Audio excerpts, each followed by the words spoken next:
પોરબંદરના chamber of commerce and ઇન્ડસ્ટ્રીઝનો વધુ એક વિવાદ છે તે સામે આવ્યો છે, જેમાં સંસ્થાના આજીવન સભ્યો અને પોરબંદર શહેરના જે સુતારવાડા વિસ્તારમાં જે ગાયત્રી ટ્રેડર્સ નામની જે પેઢી છે તેમના માલિક જીતેન્દ્ર મદલાણી આજે ચેમ્બરની બહાર ઉપવાસ ઉપર બેઠા છે.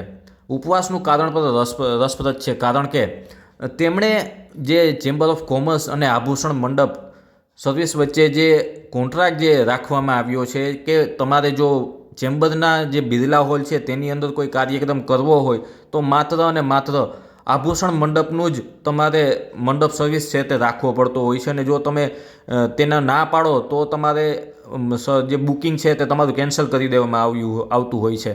આવી જ પરિસ્થિતિ છે તે જીતેન્દ્ર મદલાણી સાથે થઈ હતી. તેમણે થોડા દિવસો પહેલાં સપ્તાહનું આયોજન કર્યું હતું. તેની અંદર જે આભૂષણ મંડપ સર્વિસ છે તેમણે 1,25,000 જેટલું બજેટ છે તે આપ્યું હતું, જેની સામે આ જ સર્વિસના ગામની બહાર 75,000 રૂપિયામાં આપવાની જે વાત છે તે સામે આવી હતી, જેને લઈને જીતેન્દ્ર મદલાણીએ વિરોધ નોંધાવ્યો હતો. છતાં પણ ચેમ્બરના જે હોદ્દેદારો છે તેમણે આ અંગે તેમને કોઈ પણ ધ્યાન આપ્યું ન હતું. મારો મુદ્દો એક જ છે કે તારીખ 9/9 થી 15/9 દરમિયાન મારે ત્યાં સપ્તાહનો પ્રસંગ હોય, મેં બિરલા હોલ ભાડે રાખેલ. ત્યારે મને છેલ્લે કહેવામાં આવ્યું કે અહીં મંડપ સર્વિસનો કોન્ટ્રાક્ટ એક જ વ્યક્તિને ઇજારાશાહી રૂપે આભૂષણ મંડપને આપેલ છે. આભૂષણ મંડપનું કોટેશન લીધું, એને એની વસ્તુનું લિસ્ટ માંગ્યું, અને આભૂષણ મંડપે જે વસ્તુ 1,25,000 રૂપિયામાં મને કરી આપવાનું કીધું. જે વસ્તુ મને બજારની અંદર 75,000 રૂપિયામાં એ જ વસ્તુ સેમ ટુ સેમ રીતે મળતી હતી, ત્યારે મેં બિરલા હોલના સંચાલકોને કીધું કે મારે આ વસ્તુ આભૂષણ મંડપ પાસે નથી કરાવી, હું મારી રીતે કરાવી લઉં. તો તમે એ વસ્તુ પોસિબલ નથી, તમે હોલ કેન્સલ કરાવી નાખો, હોલ બીજે રાખી લો, તમારી સપ્તાહ બીજે રાખી લો.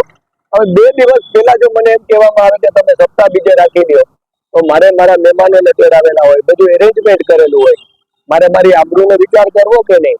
એક હોદ્દેદારની રૂએ જે સ્થળ ઉપર બેઠા એ આ રીતે જવાબ ના દઈ શકે. એવું શું કામ ને આભૂષણ મંડપ સર્વિસ માટે આટલું ખેંચીને કેવું જોઈએ કે એમને જ ઇજારાશાહી આપો, એને પાસેથી જ માંગ્યો. આઝાદ ભારતમાં આવો કોઈ કાયદો ક્યાંય મેં સાંભળેલો નથી, મારી જાણમાં નથી. અને જે વાડીમાં એ બચાવ કરે છે કે બીજી વાડીઓ અને બીજી હોલમાં પણ છે, તો જ્યાં પણ આ વસ્તુ કોન્ટ્રાક્ટ રૂપે એ પરવાના રૂપે આપેલી હશે તો એને દરેક વસ્તુનો વિરોધ કરીશ. અને મેં એવી દરેક જગ્યાએ લેખિતમાં પણ જાણ આપેલી છે કે તમારે માટે પણ અમારે અલગ આંદોલન કરવાનું રહેશે, તો કે નહીં મોટાભાઈ બિરલા હોલ મોટાભાઈ થઈ ને આ કાયદો હટાવી લેશે તો અમે સર્વપ્રથમ અમે પણ અમારો કાયદો હટાવી લેશું.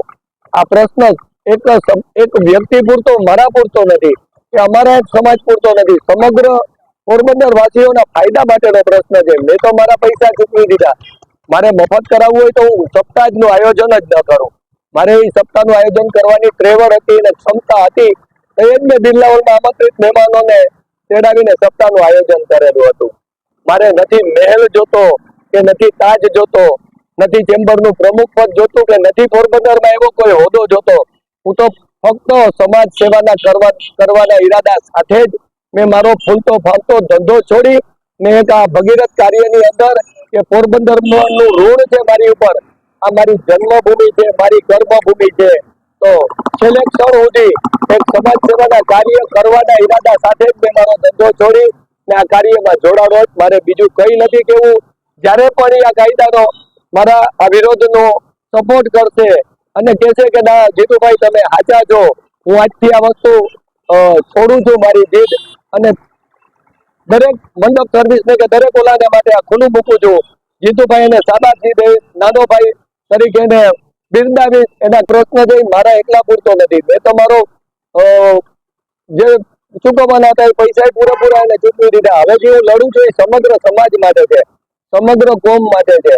આ બિરલા હોલ નાનજી કાલિદાસ મહેતાએ એક સારી પ્રવૃત્તિ કરવાના આશયથી સંસ્થાને ડોનેશન રૂપે આપેલી છે, ધંધો કરવાના અખાડા માટે તો નથી આપેલું.